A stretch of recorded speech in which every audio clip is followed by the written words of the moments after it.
hadis. Ada 1000 sahabat-sahabat di lapas yang sudah hafal 54 hadis Nabi Muhammad sallallahu alaihi wasallam.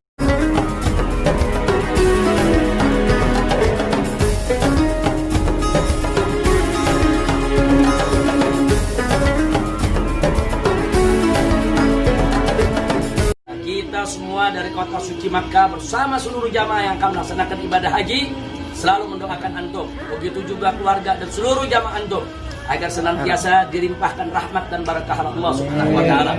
Jadi maju terus, pantang mundur, antum adalah kebanggaan kita semua. Assalamualaikum warahmatullahi wabarakatuh. Allahu Akbar.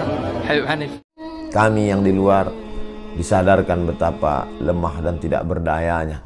Selama ini ceramah menggelegar di atas mimbar, tapi ternyata apa yang sudah dilakukan? Mendapat berita bahwa ada 500 sahabat-sahabat di lapas yang sudah menghafal 98 hadis. Ada 1000 sahabat-sahabat di lapas yang sudah hafal 54 hadis Nabi Muhammad sallallahu alaihi wasallam. Padahal 40 hadis saja ada di kepala sudah mendapatkan syafaat meringankan azab. Konon lagi lebih daripada itu, maka tetap istiqamah. Taraktu fikum amraini, ku tinggalkan pada kamu 2 perkara. Inta masaktum bihima, kalau kamu pegang yang kedua ini, lam tadillu abada, tidak akan sesat untuk selamanya. Kitab Allah, Al-Quran wa sunnati, sunnah Rasulullah sallallahu alaihi wasallam. Tetap istiqamah menghafal hadis, belajar sanad hadis kepada Habib Bahar Ibnu Sumaid, yang sanad ketersambungan keilmuan kepada Habib Sidi Habib Baharun sampai kepada para habaib, sampai kepada Imam Sayyidina Al-Husain, kepada Sayyidina wa Maulana Muhammad sallallahu alaihi wasallam. Kita duduk di sini, kita tidak pernah memandang langsung wajahnya Nabi. Kita tidak pernah berjumpa langsung dengan Nabi. Kita tidak pernah duduk bersama-sama dengan Nabi. Untuk apa kita duduk di sini kalau bukan karena iman dan cintanya kita kepada Nabi Muhammad? Padahal kita tidak pernah berjumpa dengan Nabi, bertemu dengan Nabi tidak pernah, duduk bersama Nabi tidak pernah. Tapi kita beriman kepada Nabi Muhammad. Kita cinta kepada Nabi Muhammad. Kita umat yang dirindukan oleh Nabi, umat yang dicintai oleh Nabi. Rasulullah ketika beliau sedang duduk bersama para sahabat, Rasulullah berkata, wahai para sahabat, tahukah kalian golongan-golongan yang soleh? Tahukah kalian golongan-golongan yang mulia? Sahabat berkata, apakah para malaikat ya Rasulullah? Rasul berkata, bagaimana mungkin malaikat tidak mulia sedangkan mereka berada di sisi Allah? Ada lagi yang mulia. Apakah para nabi dan rasul? Bagaimana mungkin nabi dan rasul tidak mulia sedangkan Allah menurunkan wahyu untuk mereka? Ada lagi yang mulia. Apakah kami ya Rasulullah? Bagaimana mungkin kalian para sahabatku tidak mulia sedangkan aku berada di tengah-tengah kalian? Ada lagi yang mulia. Kata sahabat, Allah dan engkau yang lebih tahu ya Rasul. Rasulullah menundukkan kepala, Nabi Muhammad menundukkan kepala. Dari kedua pelupuk mata beliau mengeluarkan air mata, membasahi pipi beliau sampai ke janggutnya beliau. Beliau menundukkan kepala sambil menangis dan beliau berkata, golongan yang mulia ini, golongan yang soleh ini, mereka golongan-golongan yang adanya nanti di akhir zaman. Mereka tidak pernah duduk bersamaku, mereka tidak pernah memandang wajahku, mereka tidak pernah mendengar langsung kata-kataku, akan tetapi mereka beriman kepadaku, kata Rasul. Mereka umat yang aku rindukan, mereka umat yang aku cintai. Tuba liman yarani wa amana bi, wa tuba summa tuba summa tuba liman lam yarani wa amana bi. Sungguh beruntung orang-orang yang beriman kepadaku, kemudian orang-orang yang melihatku kemudian beriman kepadaku. Dan sungguh beruntung, dan sungguh beruntung, dan sungguh beruntung, 3 kali keberuntungan, 3 kali kemuliaan bagi orang-orang yang tidak pernah melihatku akan tetapi mereka beriman kepadaku. Siapa? Kita umat Nabi Muhammad SAW. Kita tidak pernah memandang wajah Nabi, tidak pernah berkumpul dengan Nabi, tapi kita beriman kepada Nabi Muhammad. Apalagi kita umat Islam Indonesia, umat Islam Indonesia, umat yang dicintai oleh Rasulullah As-Sayyid Al-Habib Muhammad bin Alwi Al-Maliki. ketika beliau berziarah ke makam Nabi Muhammad. Dalam keadaan sadar, beliau berjumpa langsung dengan Nabi Muhammad. Di belakang Nabi Muhammad ada ribuan orang. Habib Muhammad pun bertanya, "Ya Rasulullah, siapa yang ada di belakangmu ini ya Rasulullah? Ribuan orang ini, ribuan golongan ini, siapa ya Rasulullah?" Rasulullah berkata, "Ini mereka yang ada di belakangku. Mereka adalah umat Islam yang aku cintai. Mereka umat Islam yang ada di Indonesia," kata Rasulullah SAW. Kita dicintai oleh Rasul. Kenapa? Coba kita lihat di Indonesia, saudara-saudara. Kalau bulan Maulud, kalau bulan Rabiul Awal, di kampung-kampung, di musola-musola, setiap masjid, setiap langgar, setiap pesantren, setiap RT, setiap RW pasti bikin maulid Nabi Muhammad. Kalau udah bulan Rajab, setiap pesantren, musola, masjid, kampung, RT, RW pasti bikin Isra wal Mi'raj sebagian Nabi besar Muhammad. Negara-negara yang lain, tempat-tempat yang lain tidak seperti kita, saudara-saudara. Makanya kita menjadi umat yang dicintai oleh Rasul, umat yang dimuliakan oleh Nabi Muhammad, umat yang dirindukan oleh Nabi Muhammad SAW. Allah berkata dalam Al-Quran, "Laqad ja'akum rasulun min anfusikum azizun alaihi ma'anittum harisun alaikum bil mu'minina raufur rahim." Hei sekalian umat manusia, yang kaya, yang muda, yang tua, yang muda, yang kaya, yang miskin, mulai pejabat sampai rakyat, ulama sampai umat. Hei sekalian umat manusia, laqad ja'akum, telah sampai kepada kalian, telah datang kepada kalian rasulun, utusan Allah, min anfusikum, dari golongan kalian manusia, azizun alaihi ma'anittum, sungguh berat baginya penderitaan yang kau alami, sungguh berat baginya kesusahan yang kau alami. Sebelum kalian susah, dia lebih dahulu susah. Sebelum kalian menderita, dia lebih dahulu menderita. Sebelum kalian menangis, dia lebih dahulu menangis. Sebelum kalian berdarah, dia lebih dahulu berdarah. Azizun alaihi ma'antum harisun alaikum, dia menjaga kalian, menjaga akidah kalian, keyakinan kalian, tauhid kalian, syariat kalian, sholat kalian, agar kalian tidak menyimpang, agar kalian tidak tersesat, agar kalian tetap berada di jalannya Allah. Bil mu'minina raufur rahim, kepada orang-orang yang beriman beliau sangat cinta, beliau sangat sayang, beliau mencintaimu sebelum engkau mencintainya, beliau merindukanmu sebelum engkau merindukannya. Siapa beliau? Siapa dia? Dia adalah seorang manusia yang mengorbankan jiwanya, mengorbankan nyawanya, mengorbankan darah dan hartanya demi kita sebagai umat. Beliau kepanasan, kedinginan, 3 hari 3 malam makan, mengganjal perutnya dengan sebongkah batu. Perut suci beliau berbunyi. Kelaparan bukan untuk dirinya, kelaparan bukan untuk anak cucunya, kelaparan demi kita sebagai umat. Beliau seorang manusia yang pipinya pernah tertusuk duri sampai tembus ke sebelah demi kita sebagai umat. Beliau seorang manusia yang pernah wajah beliau dilempari kotoran demi kita sebagai umat. Lupakah kalian dengan air mata beliau yang menetes setiap malam demi kalian? Lupakah kalian darah suci beliau yang menetes ketika berada di kota Taif, dilempari batu demi kalian? Ketika beliau pergi ke kota Taif, dahi beliau dilempar batu, darah ke beliau keluar.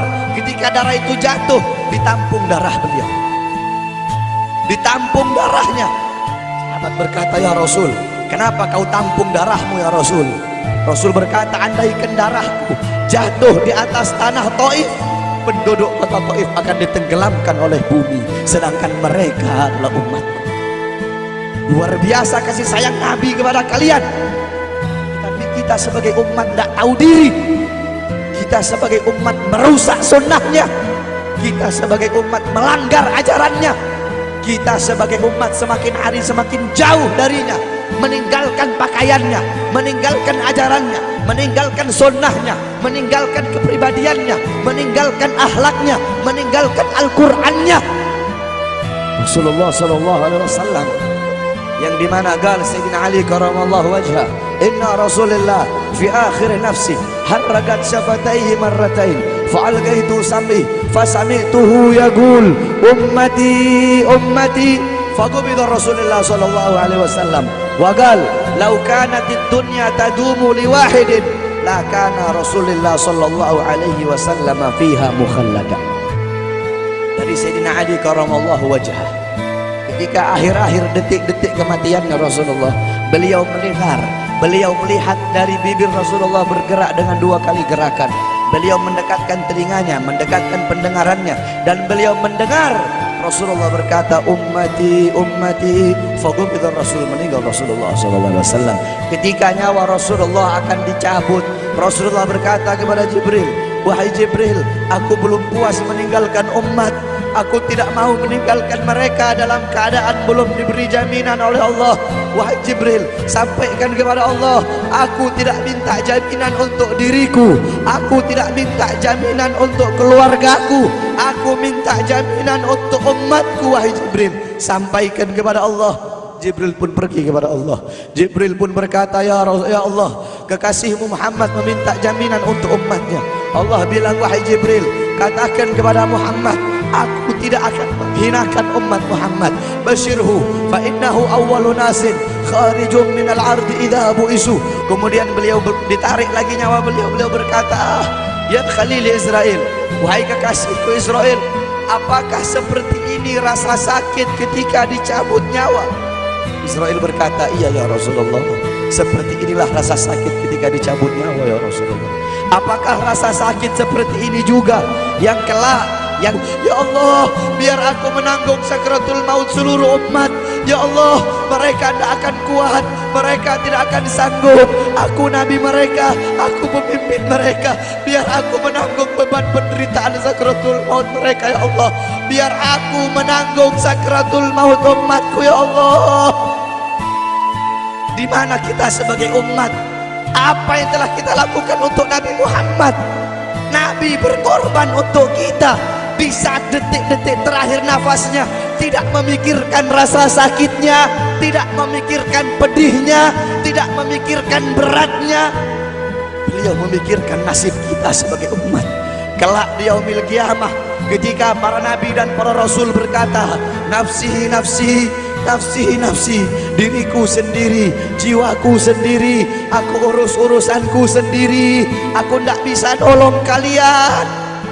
Ketika para nabi dan rasul, mereka tidak bisa menolong kita. Rasulullah Muhammad ibn Abdullah, Nabi Muhammad bersujud kepada Allah, Nabi Muhammad bertekuk lutut, beliau bermohon kepada Allah. Beliau berkata, ya Allah, aku tidak minta pengampunan untuk diriku, wala Fatimah wala Hamzah. Aku tidak minta pengampunan untuk Fatimah, aku tidak minta pengampunan untuk Hamzah. Aku cuma minta pengampunan untuk umatku ya Allah, untuk umatku ya Allah. Rasulullah tidak meminta pengampunan untuk dirinya, tidak meminta pengampunan untuk anaknya, tidak meminta pengampunan untuk paman bibinya, tidak meminta pengampunan untuk keluarga atau anak cucunya, tapi beliau meminta pengampunan untuk kalian sebagai umat. Karena begitu cintanya beliau kepada umat, karena begitu sayangnya beliau kepada umat, sampai beliau berkata, lau yushaku ahadukum bisyaukatin fi rijlih la ajidu alamaha fi qalbi.